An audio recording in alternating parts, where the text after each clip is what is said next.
नमस्कार दोस्तों, स्वागत है आप सभी का ऑटो में रिपोर्टर में। ऑटो में रिपोर्टर आज बात करेगा राजधानी जयपुर में चल रहे उन धरनों की जिन्होंने अपनी अपनी आवाज़ को, अपनी अपनी मांगों को बुलंद करने के लिए, सरकार तक अपनी आवाज़ को पहुंचाने के लिए राजधानी जयपुर में धरना दे रखा है। धरना देने वाले कौन लोग हैं, क्या इनकी डिमांड्स है, और उन तमाम विषयों पर बात करेंगे और कोशिश करेंगे कि ऑटो में रिपोर्टर के माध्यम से सरकार के कानों तक ये बात पहुंचे कि आखिर ये लोग क्यों अपनी मांगों को लेकर के अपना घर बार, अपना कामकाज छोड़ करके राजधानी जयपुर में धरने पर बैठे हैं। तो शुरुआत करते हैं आज के खास कार्यक्रम की ऑटो में रिपोर्टर की और बात करेंगे उन धरना स्थल पर बैठे उन लोगों से कि आखिर वो लोग क्या चाहते हैं राजस्थान की सरकार से।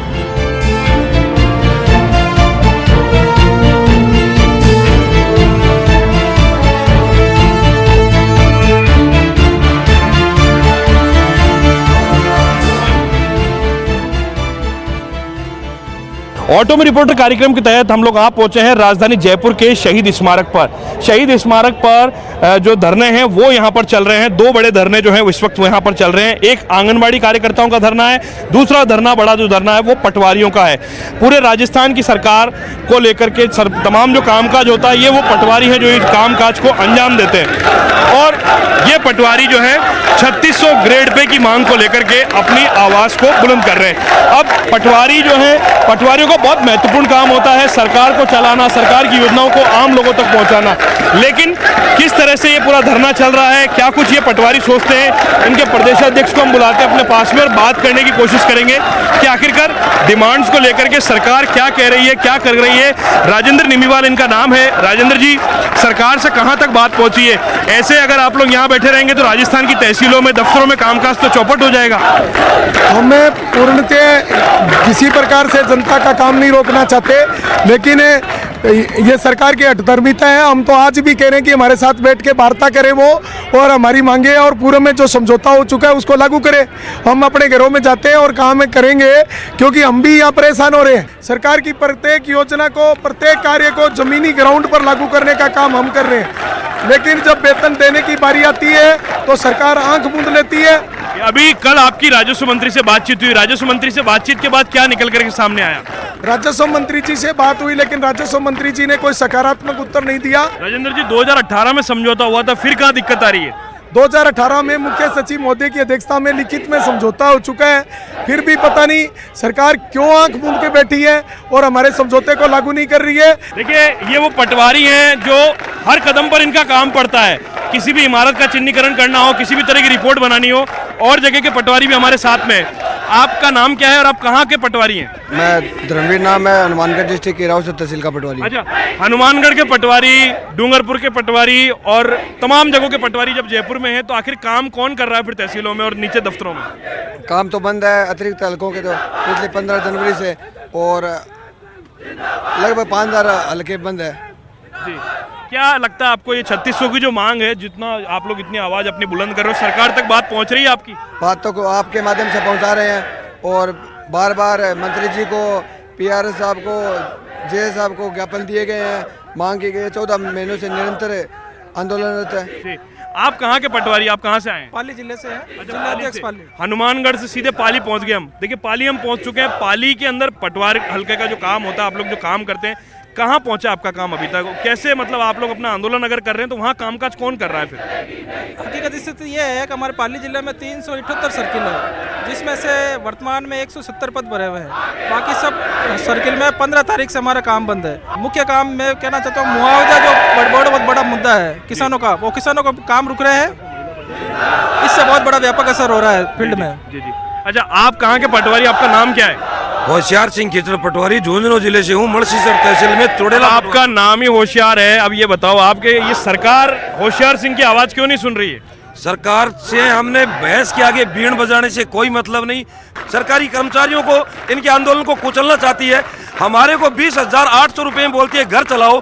खुद विधायक मंत्री है, उन्होंने अपना मकान किराया 20,000 से बढ़ाकर 50,000 कर लिया कोरोना काल में, और हमारे को बोलते हैं 20,000 में घर चलाओ। उसमें हम मकान किराया देते हैं, दूध का बिल देते हैं, बिजली पानी, रोड टैक्स, टूल टैक्स सब देते हैं। लास्ट में महीना आते आते हमारे को 10-15 हजार रुपए उधार लेने पड़ते हैं। राजस्थान का गठन हुआ है तब से लेकर कर्मचारी के इतिहास में इस प्रकार का आंदोलन नहीं हुआ। अभी आने वाले समय में 7 लाख कर्मचारी हैं राजस्थान के, वो सारे के सारे पटवारियों के पक्ष में उतरेंगे और सरकार को झुकने पर मजबूर करेंगे। आप कहाँ के पटवारी, कहाँ से आए हैं आप? मैं जालोर जिला अध्यक्ष कैलाश डहुकिया। अच्छा, हनुमानगढ़ हो गया, पाली हो गया, और भी कई जिले हो गए और अब हम जालोर पहुंच गए। जालोर के अंदर कौन कर रहा है पटवारी का काम, जब जालोर का पटवारी यहाँ बैठा है तो? हम नहीं चाहते काश्तकार परेशान हो, लेकिन राज्य सरकार की हठधर्मिता को देखते हुए हमारी वाजिब मांग 3600 मान ली जाए, अन्यथा हम आर पार की लड़ाई लड़ने में आर पार की लड़ाई आप लोग लड़ रहे हैं और भी लोग आपके साथ जुड़ते जा रहे हैं। क्या लग रहा है, सरकार के कानों तक बात पहुंच रही है आपकी? सरकार के कानों तक बात पहुंच चुकी है, सरकार की जड़ें हिल चुकी है।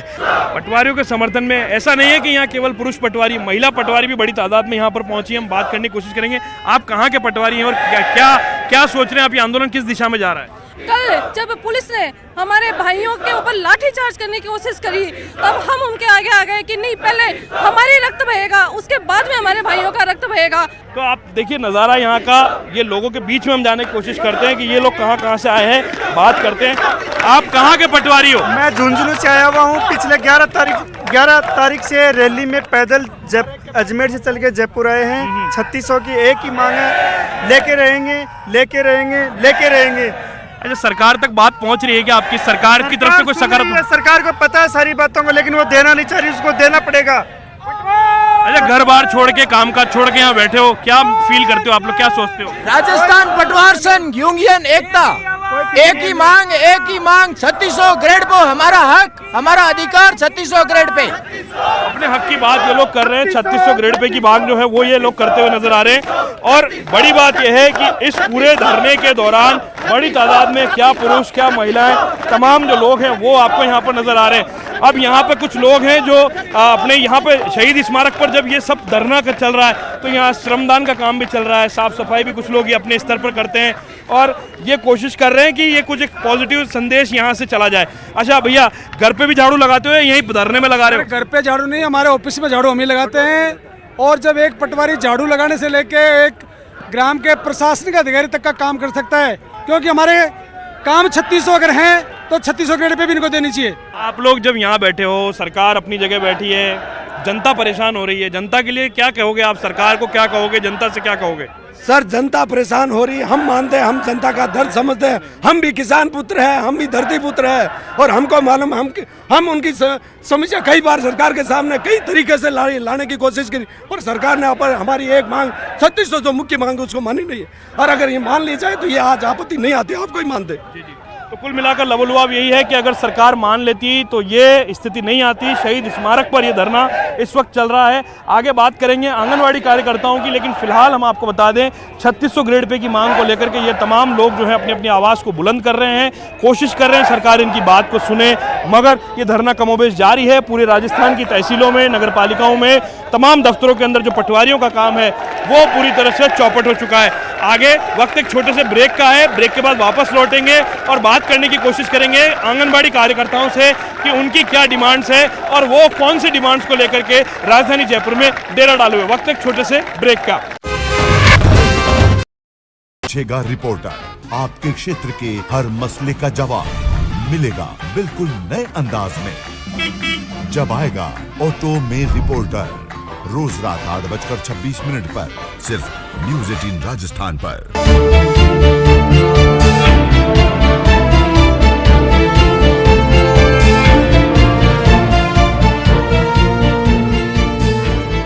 ब्रेक के बाद स्वागत है आप सभी का हमारे खास कार्यक्रम ऑटो में रिपोर्टर में। ऑटो में रिपोर्टर आज निकला है राजधानी जयपुर के शहीद स्मारक पर। शहीद स्मारक पर हम जानने की कोशिश कर रहे हैं कि आखिरकार राजधानी जयपुर में धरने क्यों चल रहे हैं। आशा सहयोगिनियों के धरने में हम लोग पहुंचे हैं। पहले भी आपने सुना होगा, देखने की कोशिश की होगी कि किस तरह से आशा सहयोगिनी जो है पूरे राज्य भर से जयपुर पहुंची और उसके बाद में इन्होंने अपनी आवाज़ को बुलंद किया। ये तमाम लोग 18,000 रुपये वेतन सहित अन्य कई मांगों को लेकर के लगातार आंदोलन कर रहे हैं। हालांकि इनकी जो संख्या है, पहले जब जाम वाम लगा तो काफ़ी ज़्यादा थी, लेकिन आज ये संख्या थोड़ी कम क्यों है और तमाम ऐसे सवाल जो जानना जरूरी है वो हम जानने की कोशिश करेंगे। इनके जो अध्यक्ष है उनसे हम बात करने की कोशिश करते हैं।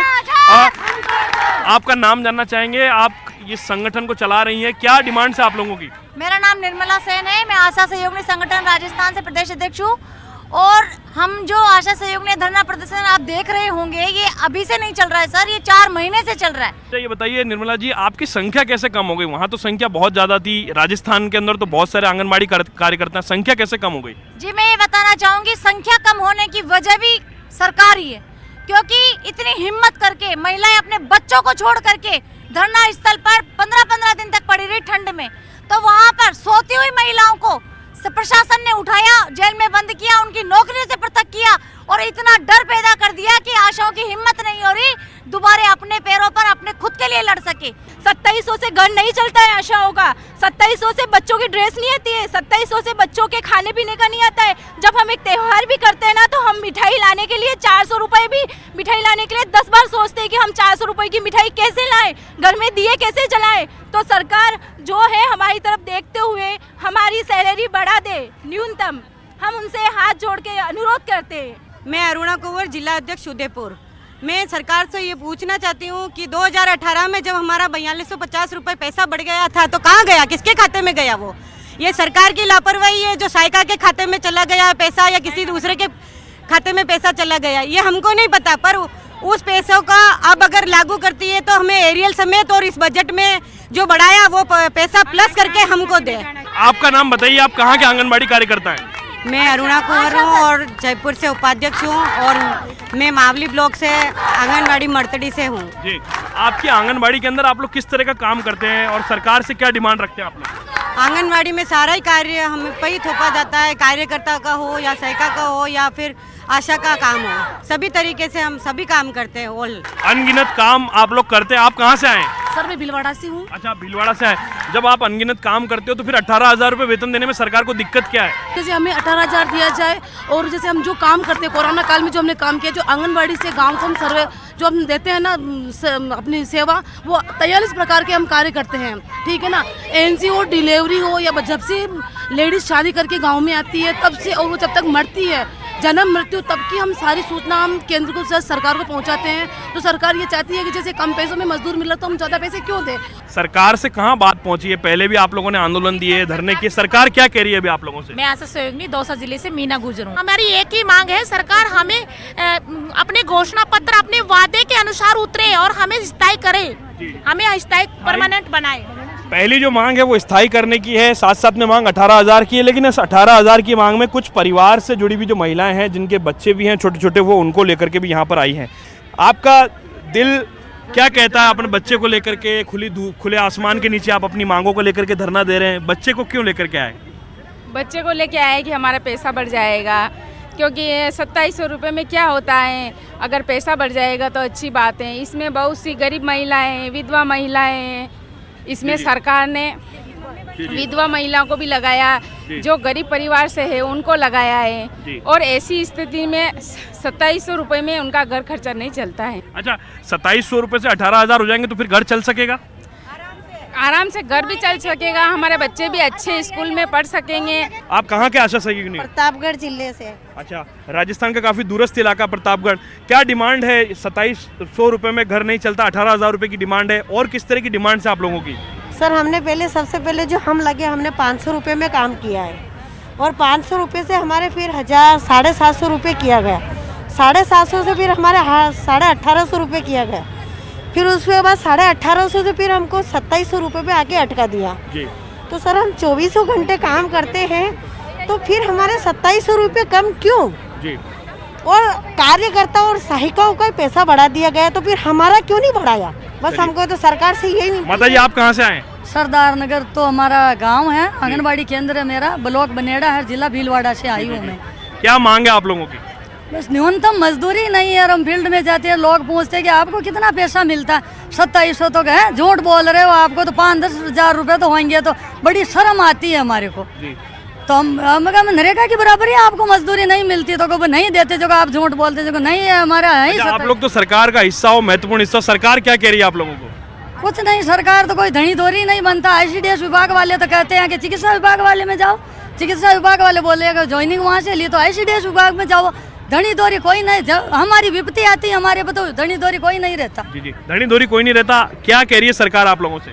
सरकार कहती है कि आशा को हम जानते ही नहीं है, आशा क्या है, हमारी कोई पहचान नहीं, हमें सरकारी पहचान मिले और न्यूनतम मानदेय मिले और सरकारी कर्मचारी घोषित करे, बस हमारी यही मांग है। चलिए, ये अपनी पहचान, अपनी मांग, अपना घर चलाने के लिए न्यूनतम मजदूरी के लिए ये लोग आंदोलन कर रहे हैं और इनकी जो डिमांड्स हैं वो यही है कि इनको फिक्स किया जाए, इनको एक राज्य कर्मचारी का दर्जा दिया जाए, 18,000 रुपये इनकी पगार की जाए, 2700 में घर नहीं चलता है और ऐसी तमाम अन्य मांगों को लेकर के लोग लगातार राजधानी जयपुर में धरना दे रहे हैं। फिलहाल एक छोटा सा ब्रेक लेते हैं, ब्रेक के बाद आगे बढ़ेंगे, बात करेंगे बेरोजगारों से आखिरकार क्या कुछ चल रहा है। और ऑटो में रिपोर्टर का मकसद यही है कि जो समस्याएं हैं, आम जन की जो समस्याएं वो सरकार तक पहुंचे, सरकार जो सजग सरकार है, संवेदनशील सरकार होने की बात करती है, उन तक ये बात पहुंचे और इनकी आवाज़ जो सरकार के कानों तक पहुंचेगी तो शायद ये लोग भी अपने अपने घर जाएंगे, अपने अपने दफ्तरों को संभालेंगे और फिर से ये लोगों की जनसेवा में जुट सकेंगे। फिलहाल एक छोटा सा ब्रेक के बाद आगे लौटते हैं।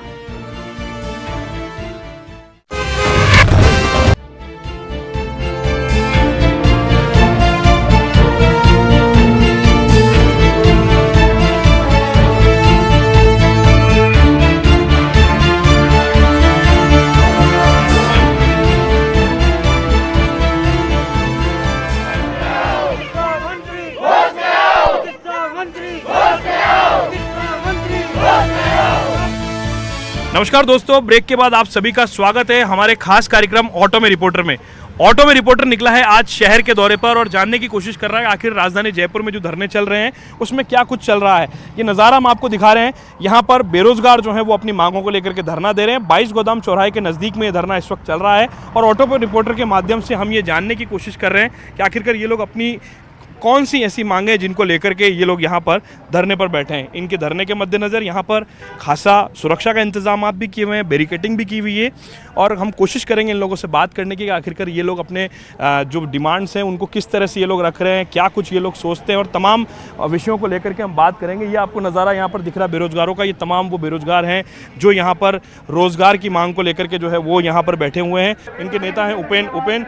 ऑटो में रिपोर्टर कार्यक्रम जो है वो पहुँचा है बेरोजगारों के बीच में।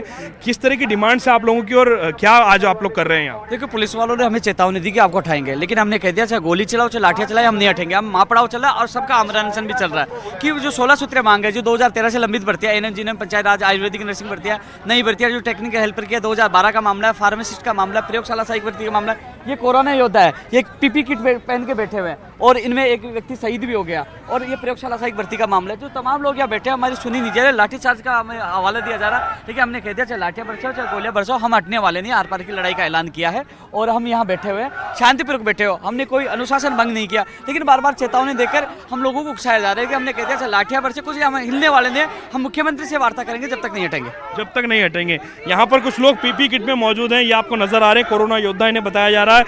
कोरोना योद्धा के रूप में आप लोग यहाँ बैठे हो पीपी किट पहन करके ऐसी गर्मी में, क्या मांगे हैं सरकार को, क्या कहना चाहते हो आप? सर, हमारी मांग यह है कि जो 2018 की प्रयोगशाला सहायक भर्ती 1534 पदों की निकाली थी उसकी चयन सूची जारी करे सरकार। हमने पूरे साल सरकार के कंधे से कंधा मिलाकर इस कोविड रूपी महामारी में राजस्थान सरकार की बहुत वो करी है, जन लोगों की सेवा करी है, उसका तोहफा हमें सरकार दे, हमारी सुने। हम खुले आसमान के नीचे पिछले 2 दिनों से लगातार सेवा यहाँ पड़े हुए हैं। सरकार हमारी सुध निवेदन माननीय मुख्यमंत्री जी से हाथ जोड़ के निवेदन है, प्रयोगशाला सहायक सूची 1534 पदों की जारी करें। आपकी इनकी आवाज़ जो है वो बुलंद की जा रही है। ऐसा बताया जा रहा है कि सुरेंद्र सिंह दहिया जो है काम करते हुए ये शहीद हो गए और ये लोग जो है अपनी अपनी मांगों को बुलंद कर रहे हैं। कुछ महिलाएं भी हम उनसे बात करने की कोशिश करते हैं। किस तरह की मांगे आप लोगों की, सरकार सुन नहीं रही क्या आप लोगों की बात? नहीं सर, हम नर्सिंग भर्ती 2013 से वंचित 8 साल से बेरोजगार बहने 2013 के घोषणा पत्र में ये घोषणा की थी कि ये भर्ती हम पूरी करेंगे। उसके बाद में सत्ता पलट गई, बीजेपी की सरकार आ गई, बीजेपी सरकार ने द्वेषतापूर्ण ये भर्ती नहीं की। उसके बाद में गहलोत सरकार ने हमसे वोट मांगने आए तो ये कहा कि आप हमें वोट दो, हम आपकी हमारी निकाली हुई भर्ती है, हम इसको पूरा करेंगे। तो हमने कांग्रेस सरकार को सत्ता में लेके आए। अब कांग्रेस सरकार 3 साल से हम संघर्ष कर रहे हैं। अब कल से हम यहाँ पे बैठे हैं। 25 नवंबर 2019 में हमारे पद सर्जित किए थे।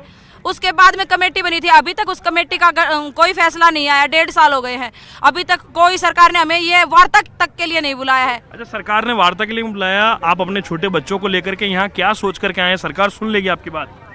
सरकार को सुनना ही पड़ेगा। हम 8 साल से परेशान हैं भाई सर, हम इतने छोटे बच्चों को लेकर कैसे रात गुजार रहे हैं यहाँ पे बैठे।